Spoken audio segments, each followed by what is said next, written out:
السلام عليكم. كيفكم حبايب قلبي؟ مصرين طمنوني عنكم، ان شاء الله الجميع بخير.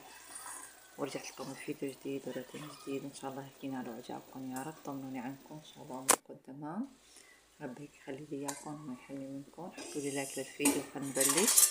بتمنى من كل حدا مشترك بالقناه يشترك ويفعل زر الجرس مشان يوصلكم كل جديد. عم تنزلوا الصوم ورح تنزلوا باذن الله تعالى.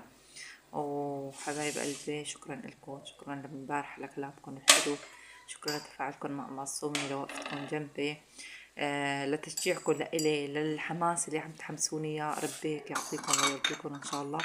وحابة هيك رحب بالصبايا اللي داخل الجداد، اهلا وسهلا بكل حدا عم يدخل على عيد معصومي، قناة معصومي المتواضعة. حياكم الله وبياكم، ميت اهلا وسهلا فيكم، شرفتوني ونورتوني، وجودكم على راسي من فوق قناتي المتواضعة. ربي هيك يخلي لي اياكم وما يحرمني منكم يا رب.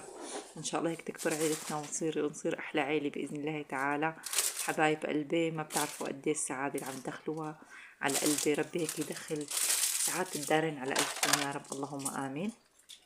خلينا نبلش انا وانتم بذكر الله والصلاة على النبي. لا اله الا الله محمد رسول الله، واللهم صل وسلم وبارك عليك يا حبيبي يا رسول الله. والله يا جماعة أنا ما بعرف هيك صدري عم يتعب وقت عم سجل معاكم صوت، ما بعرف شو السبب. امبارحة في صبية إنه كتبت لي يا معصومة إنه عملي تخطيط قلب أو فحصي غدي أو هيك. أنا ما لي زمان فحصي غدي، وحكيت لكم إنه من فترة كنت كتير أشكي من إذني ورقبتي وهيك. الحمد لله رب العالمين طلع التهاب بفضل الله، على الدواء تحسنت الحمد لله رب العالمين. إيه بقى ما بعرف أنا هلا هذا التعب والإرهاق والله يا جماعة يعني جسمي على قده الحمد لله إن شاء الله. هيك قلبي ما في شيء الحمد لله، بيعرف الإنسان من حاله، بس بحس صدري إنه هيك بيتعب. يعني بس إني أحكي هيك مدة طويلة، وأكتر شيء بيتعبني أنا تسجيل الصوت. بقى إن شاء الله هيك بإذن الله يعني أزمة وبتعدي، يعني إن شاء الله إنه ما في داعي للتخطيط او هيك. بعرف انه هذا خوف علي، وبعرف انكم يعني بتتمنوني ان هيك اطمن عن حالي. ربي هيك يجبر بخاطركم يخلي لي اياكم يا رب. بس صبايا والله مليت، انا مليت وكليت يعني. الحمد لله رب العالمين. والله ما بتمر مدي قصيرة الا يعني بروح على الدكتور بيطلع لي شغل جديد. الحمد لله رب العالمين ان شاء الله هذا كله هيك استفاد من رب العالمين ان شاء الله، وكله هيك طهور باذن الله تعالى. سبحان الله يعني العمر يعني إذا الواحد تعب فيه ومر هيك بأيام صعبة وهيك بشغلات صعبة، سبحان الله يعني إلا ما يأثر على جسمه. والحمد لله رب العالمين، الحمد لله بالعكس أنا بلاقي جسمي أحسن من قبل بكتير. أنا مرت علي فترة يا صبايا كتير كتير تعبت كتير بدون ما تصدقوا. الأكل ما أعرف شو طعمته، يعني الحمد لله رب العالمين. في كتير شغلات أنا مريت علي بنسى إني أحكي لكم إياها بالفيديوهات. كتير يعني مريت بظروف صعبة، وأنا اللي كان يهلكني صبايا إنه لمن أمرض أقطع الأكل. هلا في عندي عصومي سبحان الله طالع لي بهالطبع نسخة عني وين إنه لك؟ بس مرض ما في ياكل، وأنا من هذا النوع إنه بس مرضت ما فيني أحط أكلي بتمي. الله يبعد عنكم كل المرض والأسى يا قلبي حبايب قلبي، والله يكشفي كل مريض ويشفي وين لي لك يا عصومي إن عمي؟ شاء الله. وجاه كل شيء له جاه سلم على عند رب المتابع. العالمين إن شاء الله، اللهم آمين يا رب. هون شربنا كاسة المتة. واليوم يا صبايا والله العظيم يعني شغل امبارح تعبت. الحمد لله ان شاء الله هيك كله اجر عند الله، ما بدي شيء باذن الله تعالى. شوفوا اليوم بقى عندي غسيل المدات اللي امبارحة تلوتوا. يلا الحمد لله رب العالمين، معصوم ما بتزعل. انا بس ما يكون جسمي تعبان والله يا صبايا الحمد لله رب العالمين بالعكس كثير بحب اني اقوم اشتغل. بحب من النوع انا اللي حركي، وبحب ما بحب اني ضل قاعده. ما من النوع اللي بحب اني الخمول وضل قاعده، لا بحب دائما انه هيك ضل احرك واشتغل. والحمد لله رب العالمين رغم كل هذا والله انا ما بقعد على الارض. بس انه هذني ما يعني ما كنت بالقائم، يعني ما لي زمان غاسلتهم نضاف. يعني قلت بدهم كيفهم كان هسه شهر تاني ليرجعوا يتوسخوا، بس سبحان الله امبارح هيك قدر الله انه توسخوا. وسوس يعني معصومه، يعني اللي ابو عصومه انه ما فيهم شيء وما كتير تلوثوا، خلص بقى يعني انا ما بقى فيني، خلص عندي وسواس. قلت حتى يعني ما بدي اخذهم غسيل عميق صبايا، بدي فرشيهم هيك يعني وجه كيف بدي لكم يعني غسيل على الوجه هيك، بس انه بحيث انه محل ما تلوثوا انه يغسلوا، ولا هن ما كتير انه وسخين او هيك. وحابة احكي لكم يا صبايا شغلة قصة. خلص بقى احكي لكم قصة صغير بالروتينات مشان هيك تتحمسوا وانتم عم تسمعوا القصة وتشاهدوا الشغل. هاي القصة يا جماعة في اسمها هي التجارة مع الله سبحانه وتعالى. يعني كتير حلوة إنه نتاجر مع رب العالمين ونعمل شيء لآخرتنا. الله يقدرنا ويقدركم على فعل الخير. ومبارحة الله يجزيه الخير الأخ اللي عملت له الوجبات واللي هيك تبرع بفعل الخير هذا، إنه كتير انبسط. وكيف قد انبسطت لمن قعد هيك يشكرني وقال لي معصوم ما شاء الله عليك وعلى همتك وكيف هيك شغلك.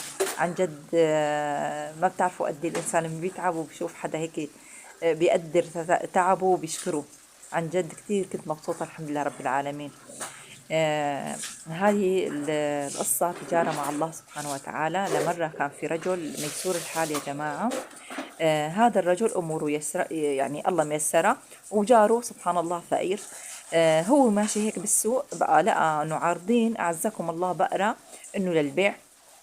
لما نطلع هيك ما شاء الله البقرة يعني سمينة يعني ووزنها كتير منيح وما شاء الله. انتبه هيك وإذا عم تدر الحليب من درتها سبحان الله إنه يعني كت الحليب هي بالسوق سبحان الله. قال إنه هالبقرة إن شاء الله إنه خيرة. قام اشتراها لما اشتراها وعجبته البقرة واشتراها. شوفوا سبحان الله في ناس قد ايه قلبها لله سبحانه وتعالى. قام هذا الرجل يا جماعة لما اشتراها ما جاب لحاله، قام راح دق على بابه على باب جاره اللي عنده 7 بنات وعنده تالي بقرة يا دوب ما عم تحلب له كيلو حليب لأنه طعم بناته لبن وحليب. قام قال له يا جار أنا عجبتني هالبقرة واشتريتها وحبيت إني أقدم لك إياها هدية مشان إنك تصير تطعمي هالبنات منها حليب ولبن. قال له الله يجزيك الخير وقال له هي هدية مني لإلك. قام أعطاها هي الهدية. راحت الأيام وإجت الأيام يا جماعة. المنطقة اللي هنن فيها سبحان الله صار فيها جفاف كتير وانقطعت المي عنهم كليا. قام هذا الرجل راح يدور هنيك عندهم المنطقة اللي هنن فيها بيحفروا حفر بالأرض وبيدخلوا على السراديب اللي فيها مي وبصيروا يطالعوا منها مي. يعني كل الناس هنيك هيك بس يقطعوا من المي بيعملوا بهي الطريقة. بقى قام هذا الرجل راح وولاده قال لهم يا أولادي أنا راح أحفر وانزل على السرداب إنه طالع لكم مي وأنتوا استنوني عباب الحفرة اللي راح أحفرها. قام راح هذا الرجل صار يحفر بهالحفرة. ولاده واقفين هلأ بيطلع أبونا وشوي بيطلع أبونا. مضى النهار وإجا الليل وأبوهن لساته جوا بقلب السرداب ما طلع ولا طالع للمي. تاني يوم نطروا أبوهن ما أجا. ثالث يوم نطروه ما أجا أبوهن. خلص قالوا إنه يا أبونا يا مات بقلب السرداب يا أما عضته شيء أفعى ومات بقلبه. المهم إنه أبونا لو إنه طيب كان طلع بس يمكن إنه مات. قاموا رجعوا هدن على البيت.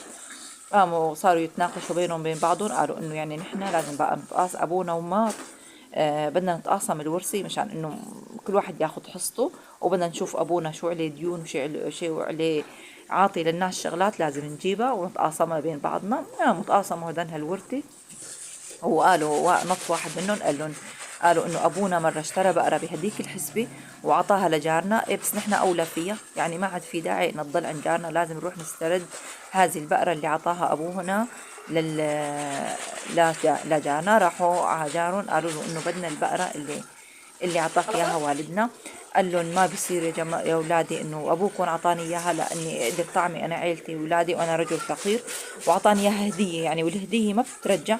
قالوا له لا بدنا اياها. قال لهم والله لا اشكيكم يعني كانوا صاروا يحكوا معه كلام انه ما مليح. قال لهم والله لا اشكيكم لوالدكم. قاموا هيك ضحكوا بسخريه يعني قالوا له ها روح اشكينا لوالدنا والدنا مات وشبع موت. قام هذا الرجل زعل كتير وانقهر. بس قولوا لي كيف الطريقة شلون مات أبوكم؟ قالوا له أبونا راح يحفر مي مشان يطالع لنا مي للشرب ودخل على قلب السرداب وما بقى يطلع. وهلأ له أسبوع زمو أكتر رح يصير له 10 أيام وبقلب السرداب يعني أبونا مات وشبع موت. قام شالوا هالبقرة وأخذوها. قام هذا الرجل ما في يناقش حمل حاله أخذ ماء معه واخذ ضوء شمعات ومصباح وهيك وراح دلوه على السرداب اللي هو فيه انه اولاده صاروا يتمسحروا او انه هيك شو بدك تلاقي فيه بعد هلا. قام نزل هالرجل على قلب السرداب هيك وصار يمشي ومشغل بايده هالشمعة. عن بعيد سمع عنين بقلب السرداب. لمن سمع هذا العنين صار يمشي، هو ما يسمع عنين الرجل هيك وصل، وإذا الرجل بآخر أنفاسه.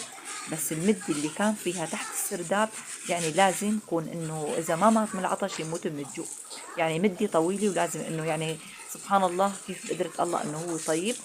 اجى قال له انه شالوا حملوا شحطوا وطالعوا برا السرداب هيك وجابوا على بيته، وصار يغذيه ويطعميه ويشربه وهيك ويدير باله عليه لحتى استرجع عافيته وصحته وطاب الرجل. اجى قال له بس انه يعني خبرني انا انك كيف انت عايش بهي المدة الطويلة اللي انت تحت الارض ولا في اكل ولا في شيء. قال له انا لقيت لمن دخلت على السرداب اني احفره لقيت انا مي تحت، بس تهت وضعت ما بقاني اعرف من وين بدي اطلع. مليت وانا امشي بعد لاقي محل اني اطلع منه، اخر شيء استسلمت سلمت امري الى الله تعالى، وصرت على 3 ايام اشرب مي من قلب السرداب. بس اخر شيء هلكني الجوع، ما بقى انا فيني مروي اقوم ولا اقعد ولا هيك.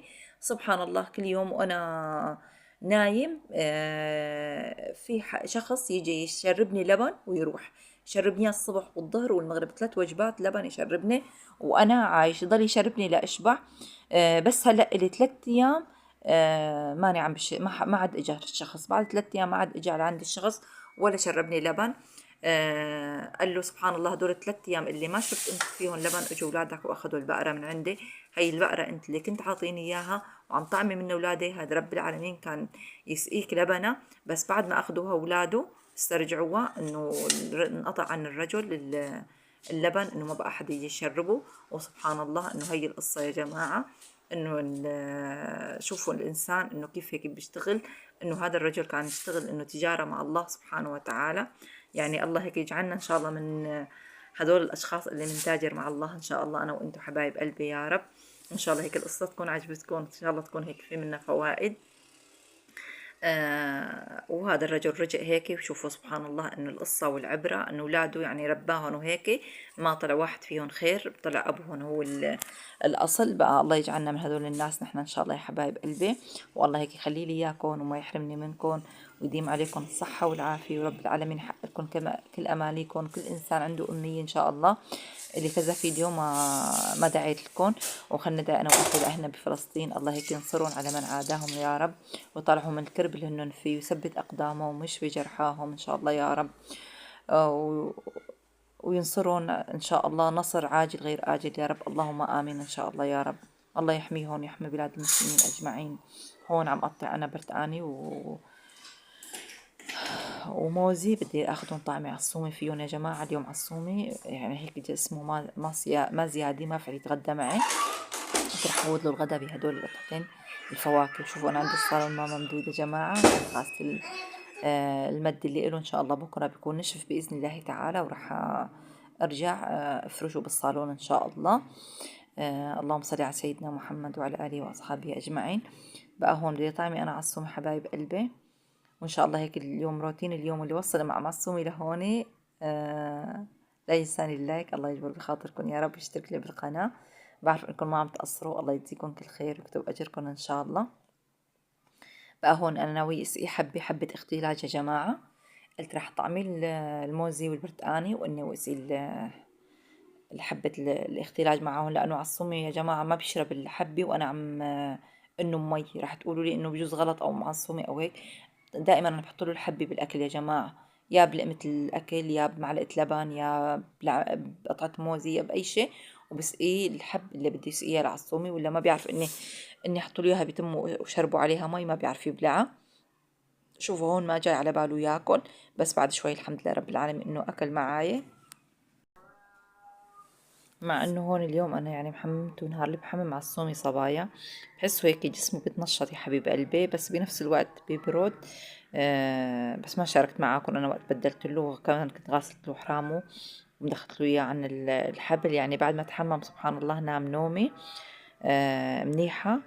وهون بديت لكم انه اسقي الحبة، بسقيها انا يا جماعة بالاكل، لانه رح تقولوا لي معصومة انه ليش ما بتسقيها بمي.